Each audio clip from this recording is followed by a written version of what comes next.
Noodles বলো অথবা chowmein বলো, দেশি বলো এবং বিদেশি বলো, প্রতিটা লোকেই কিন্তু অনেক বেশি খেতে পছন্দ করে। আর তার ব্যতিক্রম কিন্তু আমি না, আমি নিজে অনেক পছন্দ করি। আজকে আমাদের বাসায় নুডলসে পার্টি ছিল, চাউমিনে পার্টি ছিল। সো এই ভিডিওটা তোমাদের সাথে শেয়ার করবো। হ্যালো এভরিওয়ান, আসসালামু আলাইকুম। আমি জাফরিন ব্লগস থেকে জাফরিন বলতেছি।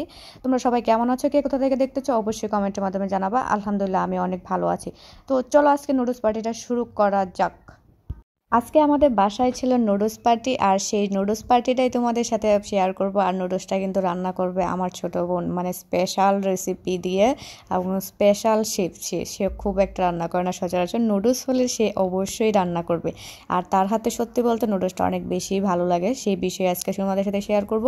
সো নুডলসের জন্য কী কী কাটি কাটা, গাজর এবং হলো যে পেঁয়াজ কুচি, আলু কুচি এবং পেঁয়াজ পাতা কুচি, টমেটো, তারপর ক্যাপসিকাম, এগুলো এভরিথিং সব কিছু কিন্তু কাটাকাটি হয়ে গেছে। এদিক দিয়ে আপু গোস্তটা হলো যে কাটাকাটি করতেছে। আমি মাংসটা এখানে স্লিপ করলাম, মাংসটা বললাম না কারণ আমরা মুসলমান।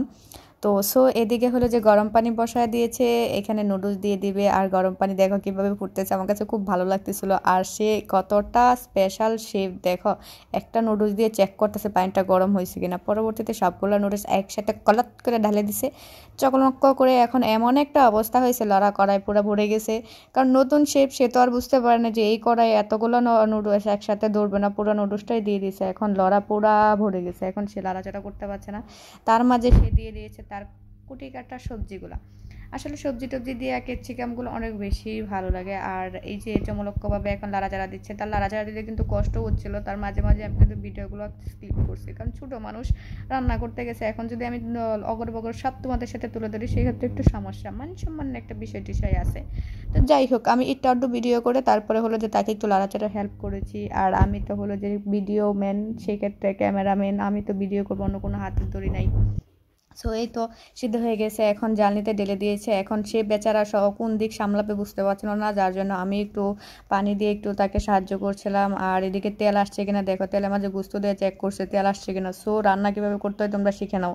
তারপরে তেল আসার পরে গুস্তটা দিয়ে দিছে, গুস্তটা দিয়ে লাড়া দিতেছে, লাড়াচাড়া দিতেছে, গাডাগাডি করতেছে। আপনারা সবাই গাডাগাডি করবেন। এই যে আমি নিজেও কিন্তু একটু লাড়াচাড়া দিচ্ছি, ঠিক আছে। একটু মাঝে মাঝে একটু ছোঁয়া দিতে হয়, না হলে খাবার একটু ভালো হয় না, ঠিক আছে। সো আমি একটু ছোঁয়া দিয়ে দিলাম। এই যে ভাজা প্রায় শেষ হয়ে গিয়েছে, এখন সে এগুলা নামায় নিবে না কি বুঝতে পারতেছে না। তো হঠাৎ করে দিয়ে যে চক করে পুড়ে যাইতেছে, তো ঠাস করে ডাক দিলাম। ডাক দেওয়ার পরে করলাম যে এগুলো নামায় তাড়াতাড়ি। যেগুলো নামাচ্ছে, এখন নামানোর পরে কি দিবে তোমরা অপেক্ষা করো। এই যে তেল দিয়েছে, পেঁয়াজ দিয়ে দিয়েছে, রসুন দিয়ে দিয়েছে। ও মিস্টেক, রসুন না, রসুন দেয় নাই, কাঁচামরিচ, পেঁয়াজ, তেল, তারপরে মশলা দিয়ে দিয়েছে, নুডলসে মশলা আর কি, আর কিছু স্পেশাল না। আমি ভাবছি অন্য কিছু দিবে। তো এটার মাঝে কিন্তু হ্যাঁ একটুখানি কিন্তু মরিচের গুঁড়ো দিয়ে দিচ্ছে, হলুদের গুঁড়ো দিয়ে দিচ্ছে, লবণ দিয়ে দিচ্ছে। তার মাঝে হলো যে ডিম কুচি দিয়ে দিয়েছে, এর মাঝে গুস্তগুলো এখন দিয়েছে, দিয়ে লাড়াচাড়া দিতে দিতে জাক্কা নাক্কা করে মারতে মারতে এটার মাঝে আবার লবণ দিয়ে, ঠিক আছে। সে কিন্তু কড়াই আর লড়াচাড়া দিতে পারবে না দেখে এতটা এখন আলাদাভাবে নুডলসের মাঝে লবণ দিয়ে মাখা করে নিছে, ঠিক আছে। তোমরাও কিন্তু করে নিতে পারো যদি তোমরা নতুন শেফ হও। তো তারপরে সে যে আস্তে আস্তে লাড়া দিচ্ছে, তোমরা কিন্তু বুঝতে পারছো আস্তে আস্তে লাড়া দিচ্ছে কিন্তু। সো মোটামুটি তার রান্না প্রায় শেষ। এই তো এখন রান্না প্রায় শেষ, এখন আমরা খাবার খাবো। তো আজকে ভিডিওটা এই পর্যন্তই। সবাই ভালো থাকো, সুস্থ থাকো, সবাই টাটা।